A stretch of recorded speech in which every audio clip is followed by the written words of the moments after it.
the first to know Nsem-Pii TV.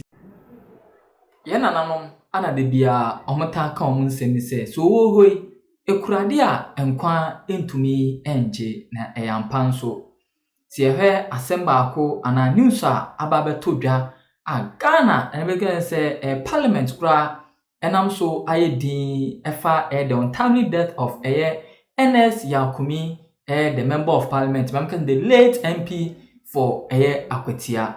News way ebeto dwa ama menimo kase kopimo parliamentar. Why di both minority caucus and majority caucus obia bonani a ni so wa ni nyina afa Ernest Kumi ni wa ababeto abonten na Ghana ene within NPP mu no menimo kase kura NPP Eastern Regional National Executive Committee ede krata ababeto abonten ni nyina afa Ernest Kumi Akwetia MP ni wo no ho na menemo kase Speaker of Parliament era Kensos Mona Bagbin abonani a enisuo the minority leader Honorable Alexander Kwamana Afenyo Markins enso bonani a nisuo te MPs ni de obi abonani a nisuo de ya wo mu kra ne se just Thursday proceedings are a course so mrashibedwam nya na Ernest Kumi presenter or de on so proceedings a course so mrashibedwam nyina no ho na ene Monday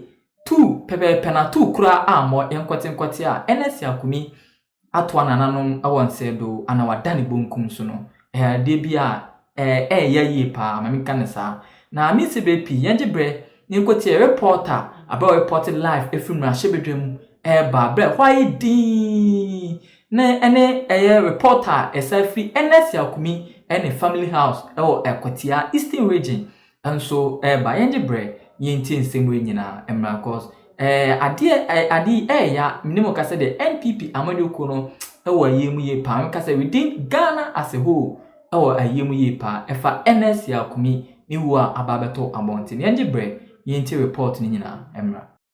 The party, that is the NPP, and Parliament to family hours of today. According to family sources and other executives of the NPP, Mr. Kumi died this morning, though the cause of his death is yet to be known. The party, that is the NPP, and Parliament is yet to officially issue a statement on the passing of the NPP MP. Now, this is the NPP who currently has an issue in court with regards to this particular seat, the Akwetia seat in the Eastern Region. In February this year, a judge in Koforidua ordered that Mr. Kumi stops carrying himself as the member of parliament for Akwetia. Subsequently, a contempt was issued against him, and later in March this year, the Supreme Court ordered for Mr. Kumi to be given a fair hearing in regards to his contempt case. Let's go on the phone lines and speak to our parliamentary correspondent, Ni Ayikwe Okan. Ayi, good afternoon to you. Thank you for your time. Now, this is news just coming in. Has this hit Parliament already? Well, the unfortunate news that we are all hearing is that the Member of Parliament for Akwetia, Ernest Kumi, has passed on. This information we gathered from the leadership of the New Patriotic Party in Parliament here.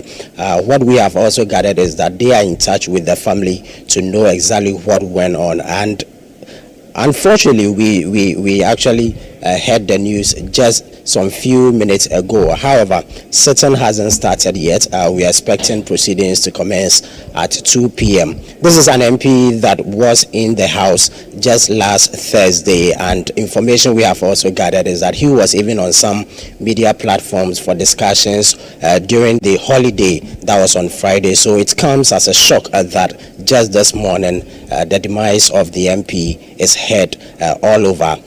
We are expecting that once proceedings begin, we would hear something officially from the minority side of the House or even from the Speaker to that effect. But as it stands now, the chamber is empty. There is no MP here at the moment. We even gathered that the minority had planned to march to the office of IOCO to protest against the detention of the former CEO of the National Football Stock, Abdul Hanan. However, we are not too certain if that will take place due to this unfortunate incident that has been recorded this morning. So as it stands now, There's nobody here, like I indicated earlier. We're expecting that from 2 p.m. the House would officially begin, and then we'll see the MPs coming in. This is most likely to change the mood of the House due to the unfortunate news that has just come in. Hawa. Tell us more about this MP who is here, apart from us knowing that he's serving the good people of Akwatia. What more can we know about Ernest Kumi in terms of his work in Parliament? Ernest Kumi is a first-time member of Parliament representing the people of Akwatia. If you would recall, during the swearing-in of the members of Parliament for the 9th Parliament, caution was notice was served that he has legal issues surrounding his seat. So, if possible, he should hold on until the determination has been done before he could partake in any swearing-in to officially assume his role as a member of Parliament. However, his caucus sided with him that he could still proceed to take the oath, and the Koforidua High Court issued contempt against him to that effect, which contempt the Supreme Court actually quashed away. So that has been the issue surrounding this particular MP. He is a member of the Lands and Natural Resources Committee and the House Committee of Parliament. Like I said earlier, last Thursday he was in the House, very vibrant, and then partaking in conversations with lawmakers. He sits at the back, and then he partakes in conversations with colleagues on the floor of the House. Apart from that, he is also a vibrant member of the Minority Caucus who also engages with the media whenever they have issues that they would want to address the media on.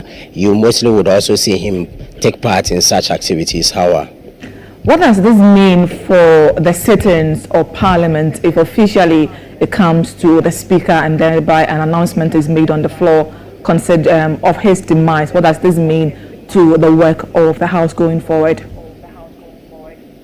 Obviously, this will create a vacancy in the House, and what the Speaker will do is that the Clerk of Parliament would also communicate to the Electoral Commission, and then subsequently they would open by-elections, and then we will see an election take place for his replacement. That will take place between both political parties that are interested to contest that particular seat in Akwatia. So for now, the official declaration hasn't been made yet. Once that is done, the Clerk of Parliament would communicate to the Electoral Commission of the vacancy in the House, and then the needed procedure would follow. How?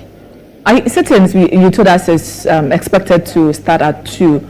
But from the moment you heard about this particular demise of the Akwatia MP, what has been the level of communication, the mood in Parliament regarding his death, even though sitting commences at 2?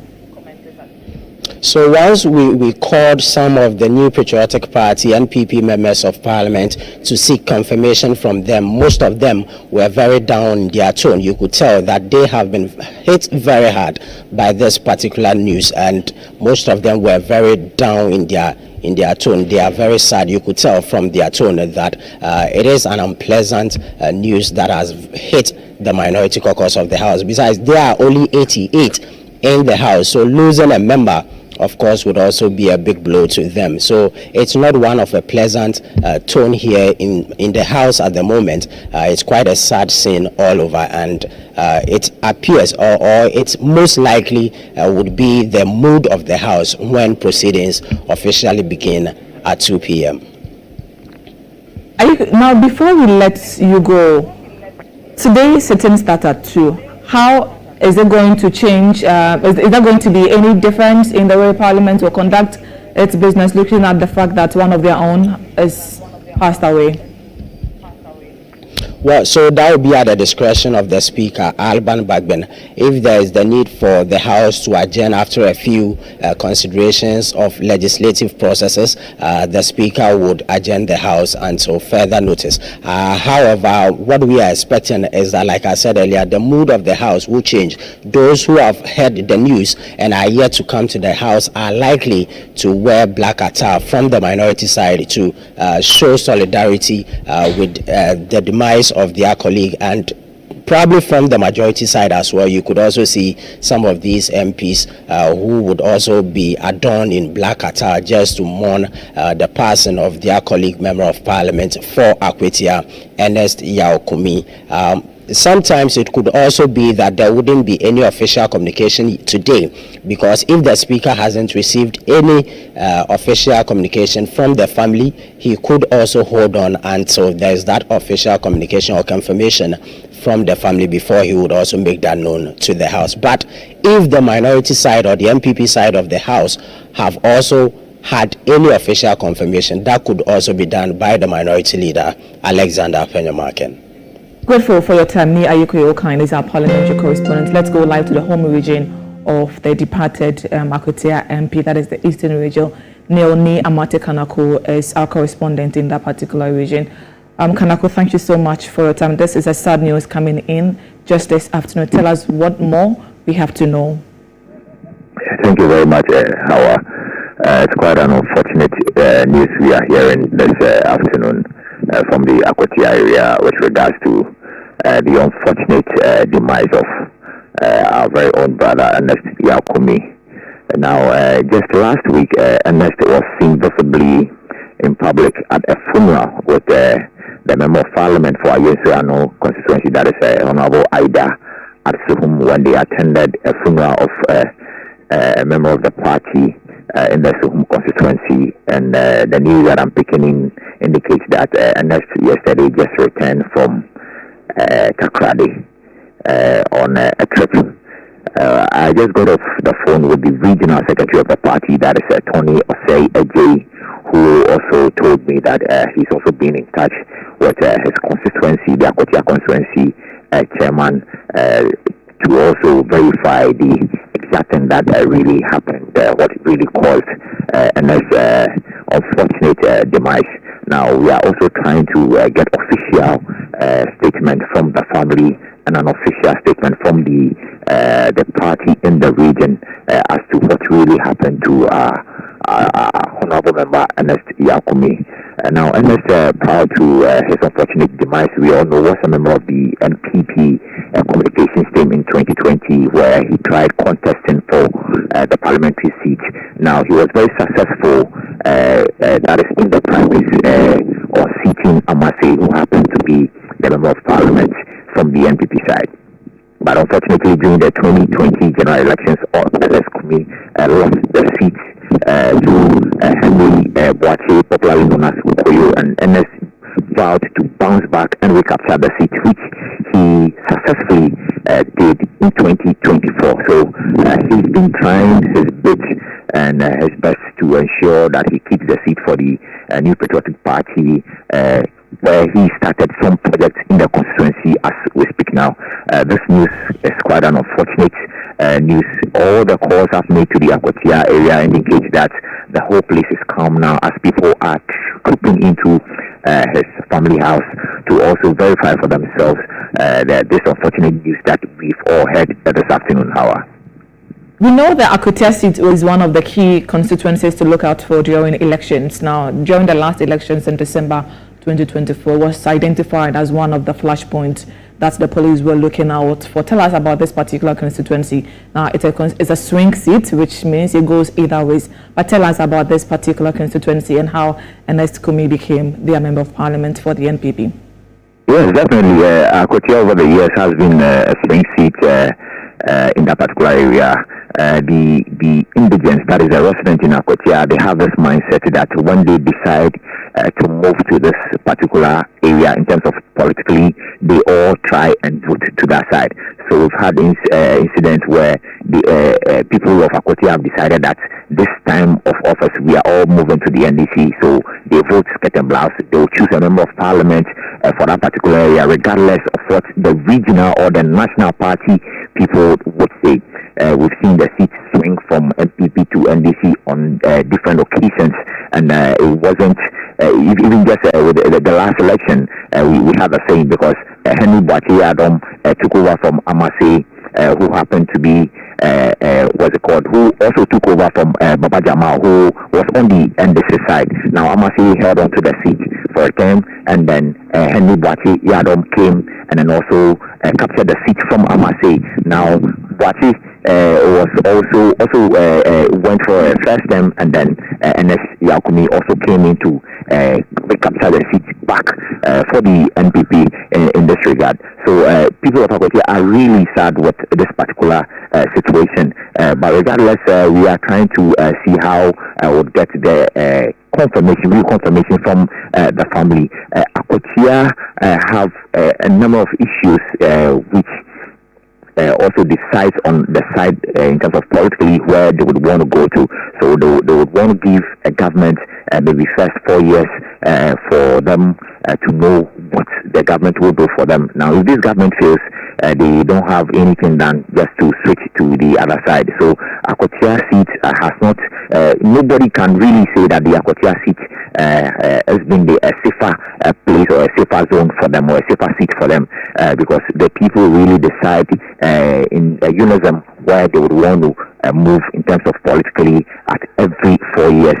So Ernest, after his election, spoke to me personally and said he would try to break that in and also maintain that seat for a second term. But unfortunately, news coming in today has been one of very sad one, and we are currently wishing their families some condolence in this particular regard. However, how key is Ernest Kumi in the eastern region for the NPP, a party that he belongs to?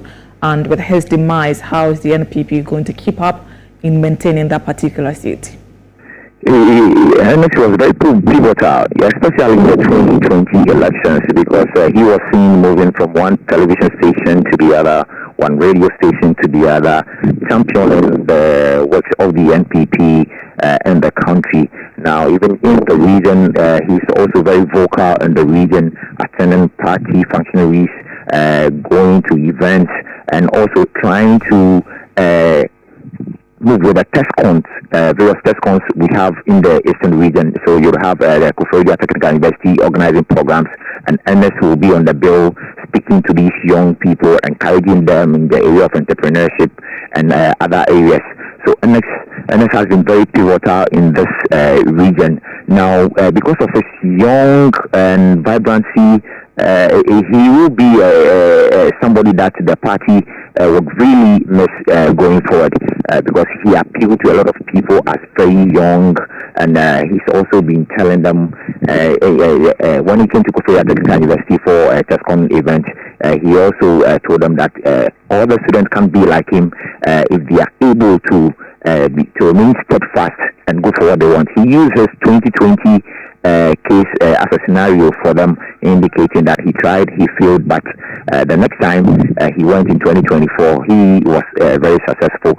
It will be very difficult for the party to replace Ernest Kumi in his young and vibrancy mood in that particular area, but trust me, they would work around the clock to also ensure that they don't lose the seat now that the seat will be declared by the Electoral Commission as vacant. I know a lot of things will go into position in considering the candidate that they are going to parade to go into the by-election, but we all wait to see what the regional and then the national party will decide going forward. Look, what do we foresee coming in the next couple of days? His demise was just announced today, even though we are yet to get from the family of Ernest Kumi. But going forward, what do we see happening, especially in the eastern region, Akwatia, where he comes from?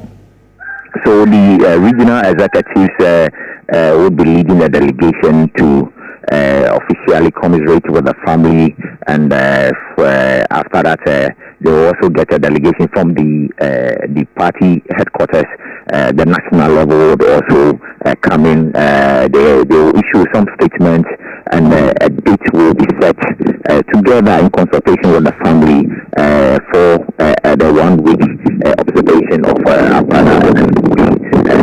upon the 1 week a date will also be fixed. I'm trying to believe that they would want to do all this quickly so that it reduces the grief within the in terms of the larger picture with regards to the numbers in Parliament.